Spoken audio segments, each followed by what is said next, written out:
Eh bien, salut tout le monde, j'espère que vous allez bien, c'est Ken Sensei. Aujourd'hui, on se retrouve pour une nouvelle vidéo pour la revue du chapitre 189 de One Piece. Bref, je veux aussi vous prévenir que pendant une semaine, enfin, jusqu'à samedi prochain, eh ben, je ne serai pas là. Donc voilà, donc vous le savez toujours, parce que toutes les vacances, enfin, pas toutes, mais presque à chaque vacances, je pars en vacances, donc voilà, bref. Mais la deuxième semaine, ne vous inquiétez pas, une théorie, plein de théories sortira. J'ai déjà préparé une feuille, donc voilà, bref. Donc on se retrouvera pour samedi prochain. Allez, bref, commençons.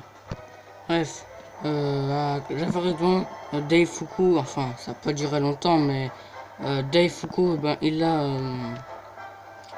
invoqué son génie et du coup, il veut se taper contre Carole. Bon, c'était juste des attaques de Dave Fuku. On peut voir la puissance de Dave Fuku, enfin, de son génie qui tranche plein de bateaux en une seule attaque. Ça ressemble un peu à la lance d'Elbaf de, de Big Mom.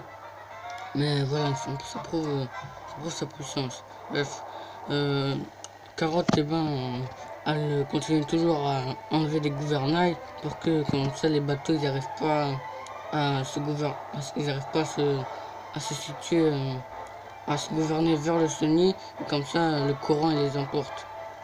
On a aussi un truc avec Chopper, comme quoi il disait Carotte est capable de faire ça, c'est bien ma petite soeur. Mais c'est quand il dit ça, c'est au sens mafieux. C'est comme Capone Bégué et son équipage disent parrain ou ils disent père des fois. Bah là, c'est un peu la même chose. Là, Chopper, eh ben, il dit sœur au lieu de parrain, voilà.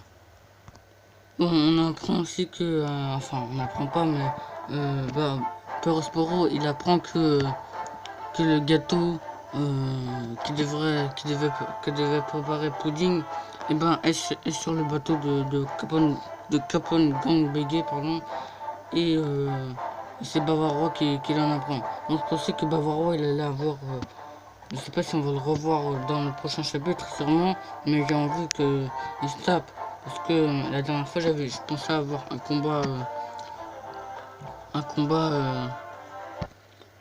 on a aussi un moment sur Capone Gang Bégué et Sanji. Capone Gang Bégué qui veut mettre des explosifs pour vaincre Big Mom et que la faire exploser de l'intérieur. Mais Sanji lui il veut pas parce que il a sa fierté de cuisinier et donc du coup et à la fin du chapitre on a Big Mom qui attaque les Mugiwara avec qui dit à Napoléon transforme-toi en épée. On peut voir que Napoléon il est sur son épée et enfin on peut voir qu'il a la bouche sur son épée et tout. Et on a Prométhée qui est sur les cheveux de Big Mom, donc les cheveux de Big Mom ils sont en feu et on a Zeus qui porte Big Mom. Et franchement je trouve ça vraiment so stylé et je me demande bien comment les Mugiwara ils vont s'en sortir.